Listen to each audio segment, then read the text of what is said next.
ادامه گفتارهای رادیوی فرهنگ.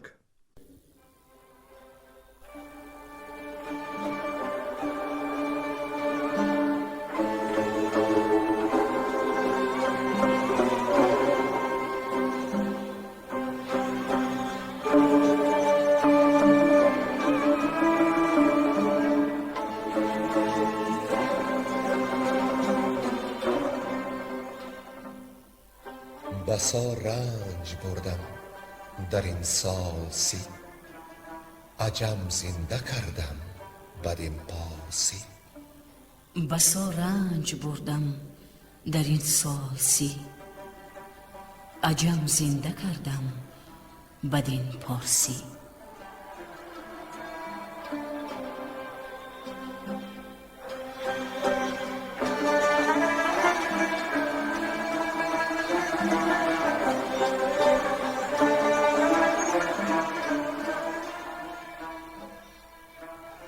محفل ادبی به استقبال جشن هزاره شاهنامه بیزوال ابوالقاسم فردوسی. صدر محفل لایق شیرعلی.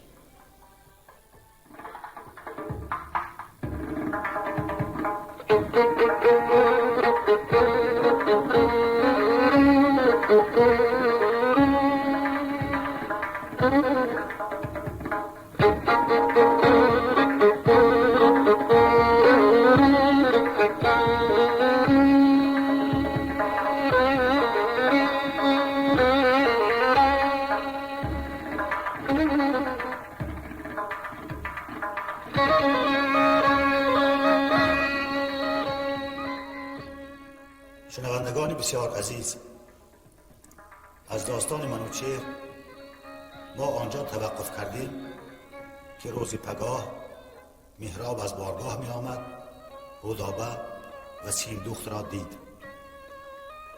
سیندخت از مهراب پرسید که زال پیرسر خود چی مردی است؟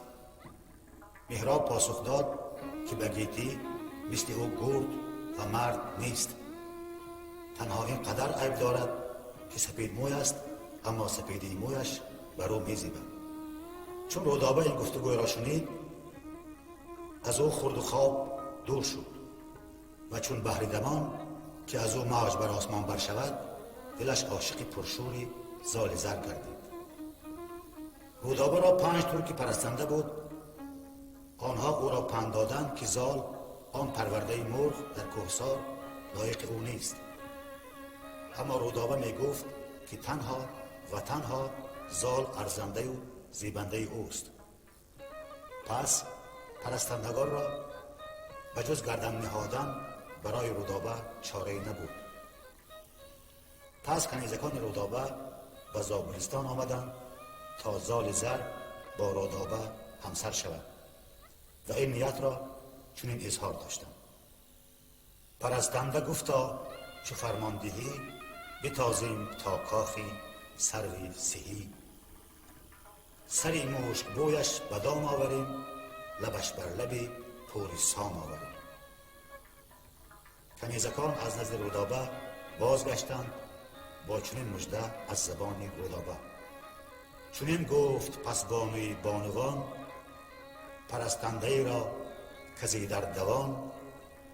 به مژده شبانگه سوی او شوید، بگویید و گفتاری او بشنوید که کامد برآمد بیا رای کار، بیا تا ببینی مهی پرنگار.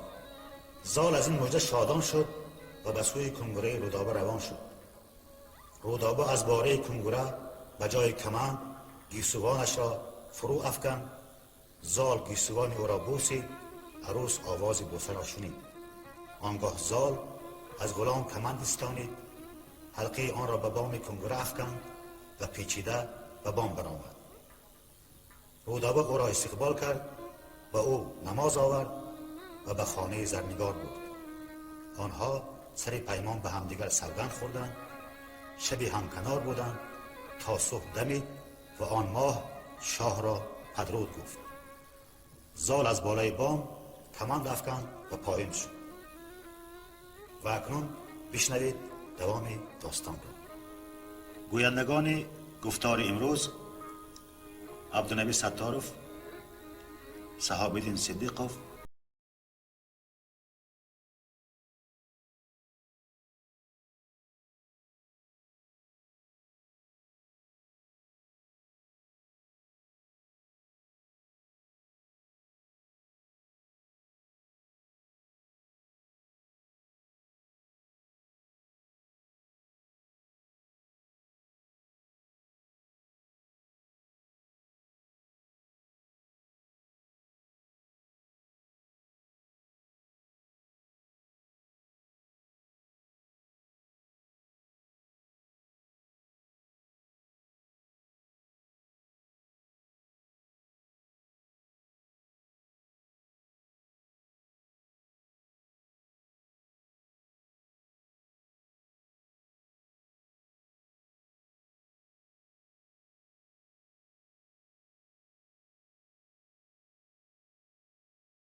دید تابان برآمد ز کوه، برفتند گردان همه همگروه.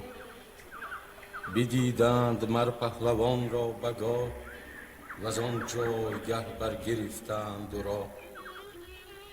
سپهبد فرستاد خواننده را، که خواند بزرگان داننده را. چو دستور فرزانه با موبدان، سرافراز گردان و فرخ ردان. به شادی بری پهلوان آمدند، خردمند و روشن روان آمدند. زبان تیز بگشاد دستان سام، لبی پر ز خنده دلی پر ز کام. نخست آفرین بر جهاندار کرد، دلی موبد از خواب بیدار کرد.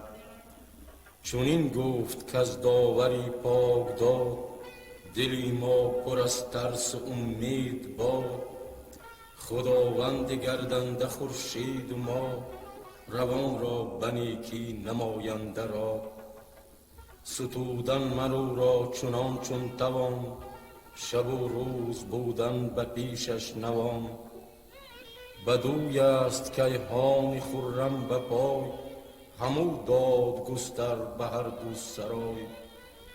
بهار آرد و تیر ماه و خزان، برآرد پر از میوه داری رزان. جوان داردش گاه با رنگ و بوی، گهش پیر دارد دژم کرده روی. ز فرمان و رایش کسی نگذرد، پی مور بی او زمین نسپرد. جهان را فزایش ز جفت آفرید، که از یک فزونی نیاید پدید. یکی نیست جز داوری کردگار، که او را نه انباز و نه جفت و یار. هر آنچ آفریده است جفت آفرید، گشاده ز رازی نهفت آفرید. ز چرخی بلند اندر آرین سخون، سراسر همین است گیتی زبون. زمانه به مردم شد آراسته، وزو ارج گیرد همه خواسته. اگر نیستی جفتی اندر جهان، بماندی توانای اندر نهان. و دیگر که بی جفت دین خدای، ندیدیم مردی جوان را به پای. سه دیگر که باشد ز تخمی بزرگ، چو بی جفت باشد نماند ستور. چه نیکوتر از پهلوان جهان، که گردد به فرزند روشن روان. چو هنگام رفتن فراز آیدش، و فرزند نوروز باز آیدش. به گیتی بماند ز فرزند نام، که این پوری زال است و آن پوری سام. بدو گردد آراسته تاج و تخت، از آن رفته نام و بدین مانده بخت. کنون این همه داستانی من است، گل و نرگسی بوستانی من است. دل از من رمیده است و رفته خرد، بگویید کین را چه درمان برد. نگفتم من این تا نگشتم غمی، و مغز و خرد در نیامد کمی. همه کاخ محراب مهر من است، زمینش چو گردان سپهر من است. دلم گشت با دوخت سیندوخت رام، چه گویید باشد بدین رام سام. شود رام گویید منوچهر شاه، جوانی گمانی برد یا گناه. چه کهتر چه مهتر چه شد جفت جوی، سوی دین و آیین نهاده است روی. بدین در خردمند را جنگ نیست، که هم رای دین است و هم ننگ نیست. چی گوید کنون موبدی پیش بین، چی بینند فرزانگان اندرین. ببستند لب موبدان و ردان، سخن بسته شد بر لبی بخردان. که ضحاک محراب را بود نیا، وز ایشان دل شاه پر کیمیا. گشاده سخن کس نیارست گفت، که نشنید کس نوش با زهر جفت. چو نشنید از ایشان سپهبد سخن، بجوشید و رای نو افکند بن. که دانم که چون این پژوهش کنید، بدین رای بر من نکوهش کنید. ولیکن هر آن کو گزیند منیش، بباید شنیدش بسی سرزنیش. مرا گر بدین رهنمایش کنید، وز این بند راهی کشایش کنید. بجای شما آن کنم در جهان، که با کهتران کس نکرد از مهان. ز خوبی و نیکی و از راستی، ز بد ناورم در شما کاستی. همه موبدان پاسخ آراستند، همه کام و آرام او خواستند. که ما مر تو را سر به سر بنده ایم، در این بس شگفتی فرو مانده ایم. که باشد از این کمتر و بیشتر، بزن پادشاه را نکاهد هنر. ابا آن که محراب از این پایه نیست، بزرگ است و گرد و سبک مایه نیست. همان است که بر تازیان پادشاست، همان است که از گوهری اژدهاست. یکی نامه باید سوی پهلوان، چنان چون تو دانی بروشن روان. تو را خود خرد زان ما بیشتر، روان و گمانت به اندیشتر.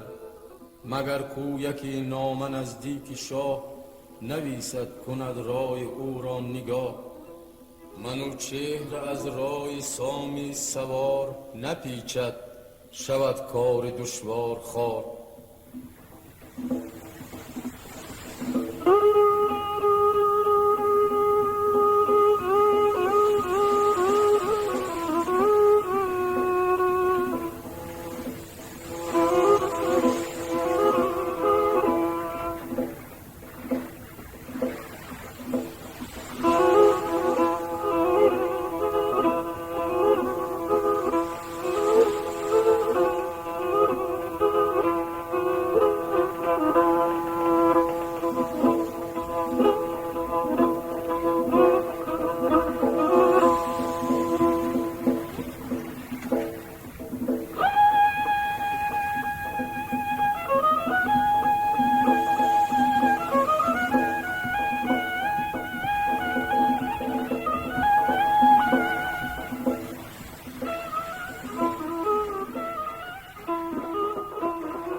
نامه نوشتن زال نزدیک سام و احوال نمودن.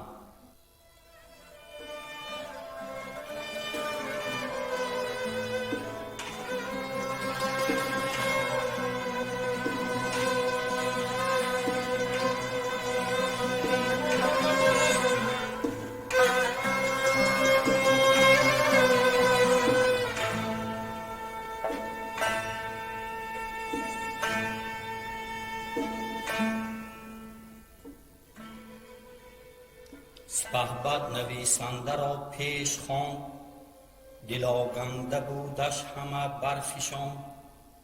یکی نامه فرمود نزدیک سام، سراسر نوید و درود و پیام. بخط از نخست آفرین گسترید، بدان دادگر کو زمین آفرید. از اوی است شادی از اوی است زور، خداوند ناهید و بهرام و هور. خداوندی هست و خداوندی نیست، همه بندگان معیزد یکیست. از او با برسام نیرم درود، خداوندی کو پال و شمشیر و خود. چماننده دیزه هنگام گرد، چراننده کرگس اندر نبرد. فزاینده باد آوردگاه، فشاننده خون ز ابری سیاه. گراینده تاج و زرین کمر، نشاننده شاه بر تخت زر. به مردی هنر در هنر ساخته، سرش از هنرها برافراخته. چو سامی نریمان گهی کارزار، به مردی نه هست و نباشد سوار. من او را بسانی یکی بندم، به مهرش روان دل آگندم. ز مادر بزادم بدان سان که دید، ز گردون به من بر ستم ها رسید. پدر بود در ناز و حظ و پرم، مرا بوده سیمور در کوهی هم. نیازم بدان کو شکار آورد، ابا بچم در شمار آورد. همی پوست از باد بر من بسوخت، زمان تا زمان خواب چشمم بدوخت. همی خواندندی مرا پوری سام، بر رنگ بود سام من بر کنام. چو یزدان چنین راند اندر بویش، بر این گونه پیش آوریدم رویش. کس از حکم یزدان نیارد گریخت، اگر چی بپرد براید به میغ. سنان گر بدندان بخواید دلیر، بدرد ز آواز او چرم شیر. گرفتار فرمان یزدان بود، وگر چند دندانش سندان بود. یکی کار پیش آمدن دل شکن، که نتوان نمودنش بر انجمن. پدر گر دلیر است و نر اژدهاست، اگر بشنود راز کهتر رواست. من از دخت مهراب گریان شدم، چو بر آتشی تیز بریان شدم. ستاره شبی تیره یاری من است، من آنم که دریا کناری من است. ستاره شبی تیره یاری من است، من آنم که دریا کناری من است. برنجی رسیدستم از خویشتن، که بر من بگیرید همه انجمن. اگرچه دلم دید چندین ستم، نخواهم زدن جز و فرمانت دم. چه فرماید اکنون جهان پهلوان، رهانم از این درد و سختی روان. سپهبد شنید آنچه موبد بگفت، که گوهر گشاده کند از نهفت. ز پیمان نگردد سپهبد پدر، بدین کار دستور باشد مگر، که من دخت مهراب را جفت خویش، کنم راستی را به آیین کش. پدر یاد دارد که چون مرا بدو باز داد ایزدی داورا. به پیمان چنین گفت پیشی گروه، چو باز آوریدم ز البرز کوه، که هیچ آرزو بر دلت نگسلم، کنون اندرین است بسته دلم. سوار به کردار آذرگوش است، ز کابل سوی سام شد بر دو اسب. بفرمود و گفت ار بماند یکی، نباید تو را دم زدن اندکی. به دیگر سبک برنشین و برو، بدین سان همه تاز تا پیش گو. فرستاده از پیش او باد گشت، به زیر اندرش چرم فولاد گشت. چون نزدیکی گرگ ساران رسید، یکایک ز دورش سپهبد بدید. همی گشت گردی یکی کوهسار، جهاننده یوز و رمنده شکار.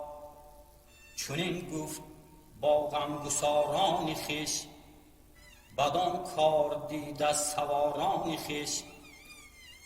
که آمد فرستاده کابلی، به زیر اندرش چرمه زابلی.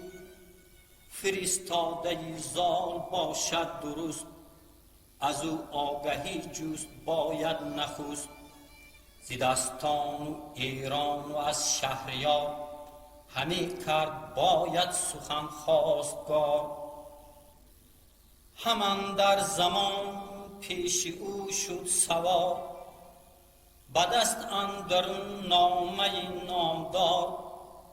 فرود آمد و خاک را بو صدا، بسی از جهان آفرین کرد یاد. بپرسید و بستود از او نامه سام، فرستاده گفت آنچه بودش پیام. سپهدار بگشاد از آن نامه بند، فرود آمد از تیغ کوهی بلند. سخنهای دستان یکایک بخواند، بپژمرد و بر جای خیره بماند. پسندش نیامد چنان آرزوی، دگرگونه پنداشت او را بخوی. پسندش نیامد چنان آرزوی، دگرگونه پنداشت او را بخوی. چنین داد پاسخ که آمد پدید، سخن هرچی از گوهری او سزید. چو مرغی ژیان باشد آموزگار، چنین کام دل جوید از روزگار. ز نخچیر کامد سوی خانه باز، به دلشان در اندیشه آمد دراز. همی گفت اگر گویم این نیست رای، مکن داوری سوی دانش گرای. بری دادگر نیز و بر انجمن، نباشد پسندیده پیمان شکن. اگر گویم آری و کامت رواست، بپرداز دل را بدان چت هواست. از این مرغ پرورده زان دیوزاد، از این مرغ پرورده زان دیوزاد. چگونه برایت همانا نژاد. سرش گشت از اندیشه دل گران، بخفت و نه آسوده گشت اندران. سخن هرچی بر بنده دشوارتر، دلش خسته تر زان و تن زارتر. گشادت تران باشد در نهان، گشادت تران باشد در نهان. چو فرمان دهد کردگار جهان. آفرین بارک الله. زنده باش.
چو برخاست از خواب با موبدان، یکی انجمن کرد و با بیخردان.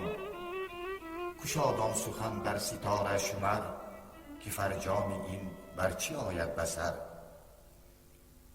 دو گوهر چو آب و چو آتش به هم، برآمیختن باشد از گون ستم. همانا که باشد بر روزی شمار، فریدون و ضحاک را کارزار. ز اختر بجوید و پاسخ دهید، سری خامه بر نقش فرخ نهید. ستاره شناسان بر روزی دراز، همی ز آسمان باز جستند راز. بدیدند و با خنده پیش آمدند، که دو دشمن از بخت پیش آمدند. بسامی نریمان ستاره شمر، چنین گفت که گردی زرین کمر. تو را مژده از دفت مهرابی زال، که باشند هر دو فرخ همال. از این دو هنرمند پیلی ژیان، بیاید ببندد به مردی میان. جهان زی پای اندر آرد به تیغ، نهد تخت شاه از بری پشت میغ. ببرد پی بدسگالان ز خاک، بر روی زمین بر نماند نهاد. نه سگسار ماند نه مازندران، زمین را بشوید به گرزیگران. از او بیشتر بد به توران رسد، همه نیکویی زو به ایران رسد. به خواب اندر آرد سری دردمند، ببندد دری جنگ و راه گزند. بدو باشد ایرانیان را امید، از او پهلوان را خرام و نوید. پی باره کوچه ماند به جنگ، بمالد بر او روی جنگی پلنگ. خنک پادشاهی به هنگامی اوی، زمانه به شاهی برد نامی روی. چی روم و چی هند و چی ایران زمین، نریسد همه نامی او بر نگین. چو بشنید گفتار اخترشناس، بخندید و پذرفت از ایشان سپاس، ببخشیدشان بیکران زر و سیم، چه آرامش آمد به هنگام بیم. فرستاده زال را پیش خواند، ز هر گونه با او سخنها پیراند. بگفتش که با او به خوبی بگوی، که این آرزو را نبود هیچ روی. ولیکن چو پیمان بدین بود نخست، بهانه نشاید به بیداد جست. من اینک به شبگیر از این رزمگاه، سوی شهر ایران برانم سپاه. بدان تا چه فرمان دهد شهریار، چه آرد از این کار پروردگار. فرستاده را داد چندین درم، بدو گفت خیز و مزن هیچ دم. گسی کرده شد خود به راه ایستاد، سپاه و سپهبد از آن کار شاد. ببستند از آن گرگساران هزار، پیاده به زاری کشیدند خوار. دو بهره چو از تیره شب درگذشت، خروشی سواران برآمد ز دشت. همان ناله کوس با کرنای، برآمد ز دهلیز پرده سرای. سپهبد به نزدیک ایران کشید، سپه را به نزد دهستان کشید. فرستاده آمد به نزدیک زال، ابا بخت فیروز و فرخنده فال. چه آمد بدو داد پیغامی سام، از او زال بشنید و شد شادکام. گرفت آفرین زال بر کردگار، بدان بخشش و شادمان روزگار. درم داد و دینار درویش را، نوازنده شد مردمی خویش را. بسی آفرین بر سپهدار سام، بیکرد و از آن خوب دادن پیام. نه شب خواب کرد و نه روز آرمید، نه می خورد و نه نیز رامش گزید. دلش گشته بود آرزومند جفت، همه هرچی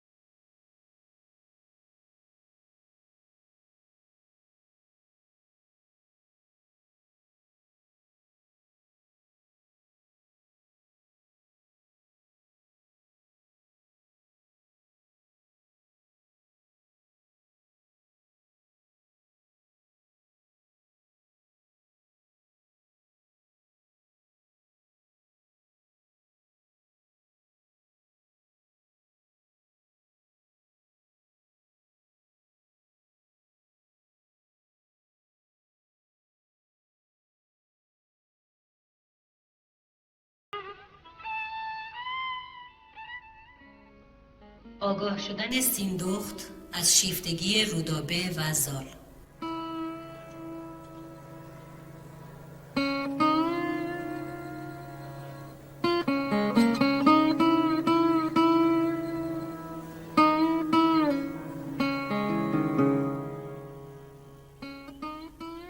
میان سپهدار و آن سروبن، زنی بود گوینده شیرین سخن.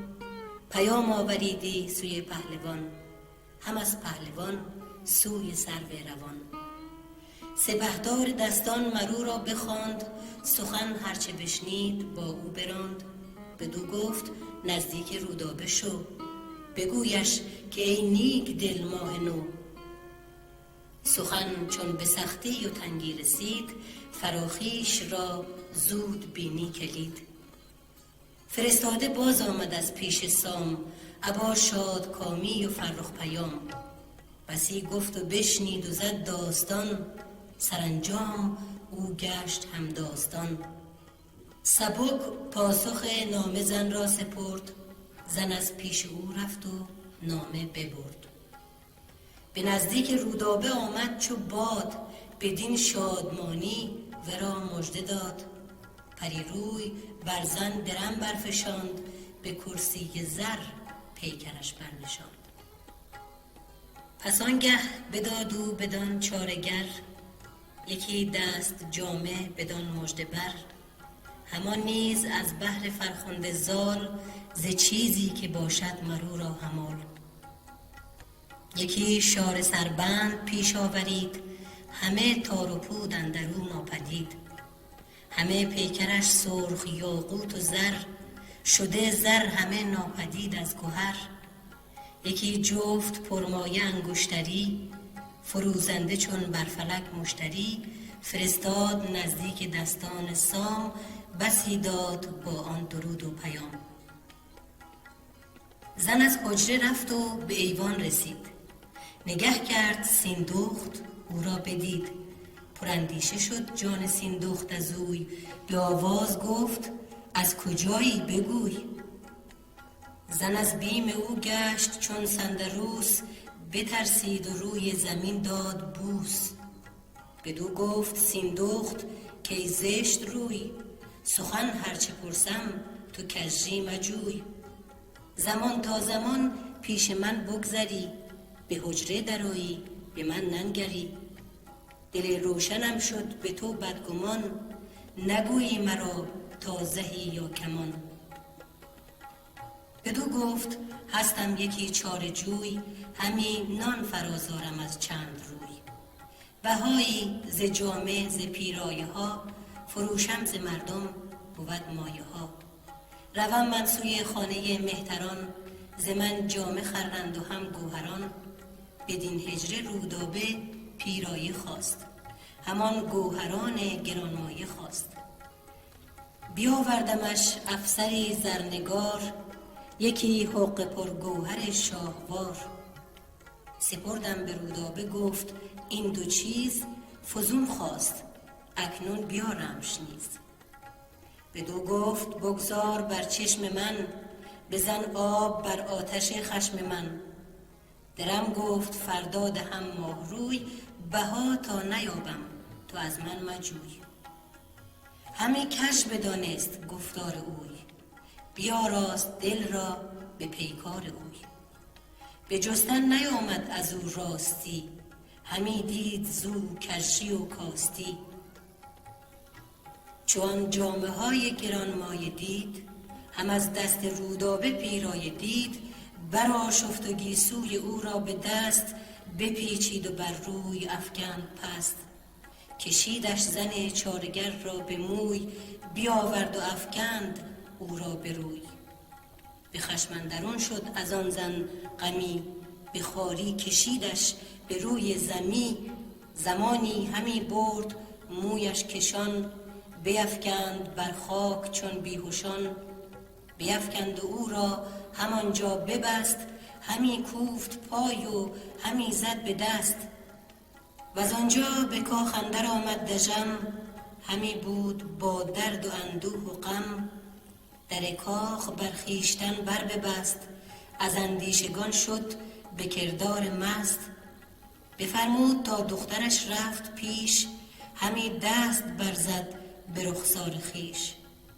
دو گل را به دو نرگس آبدار، همی شست تا شد گلان تابدار.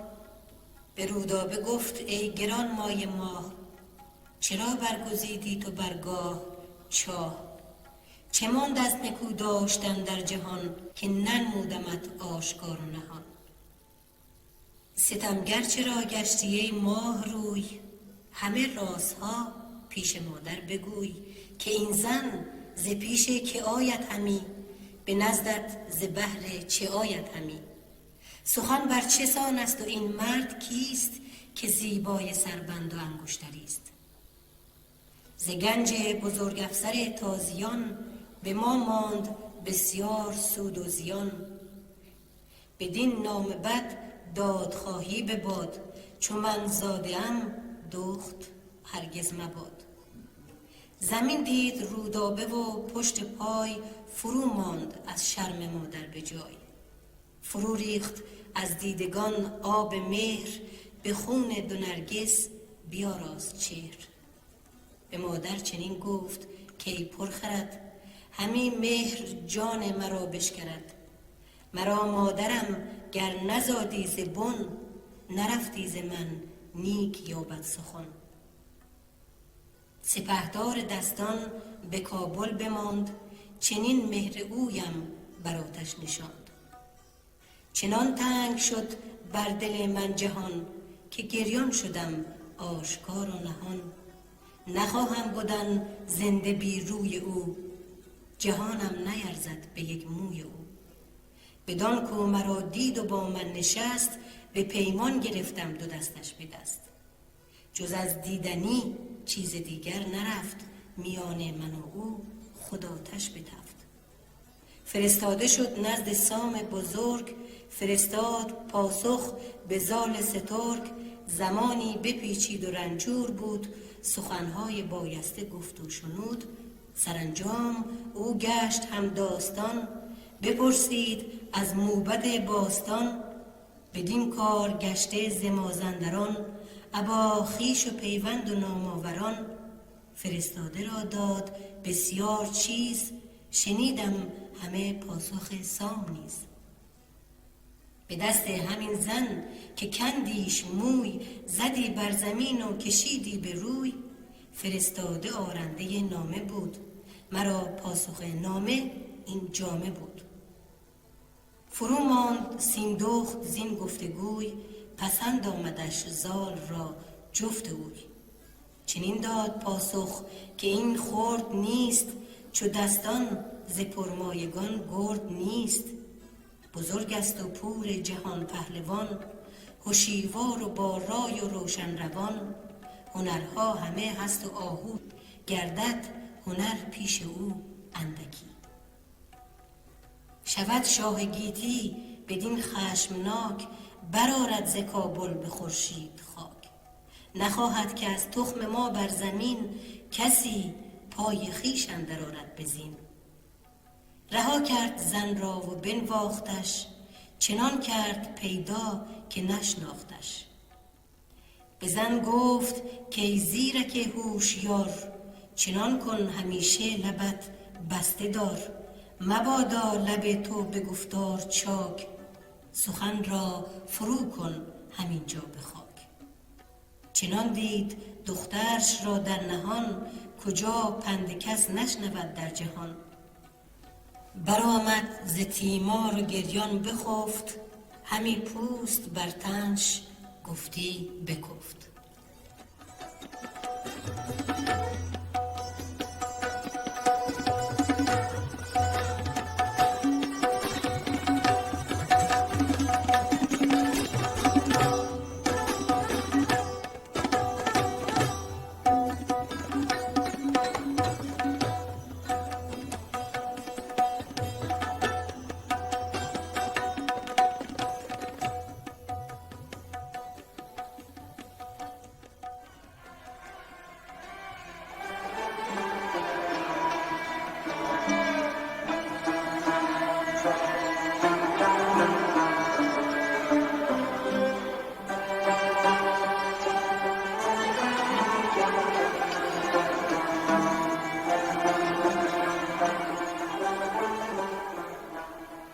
شما محفل ادبی را به استقبال جشن هزاره شاهنامه ابوالقاسم فردوسی شنیدید.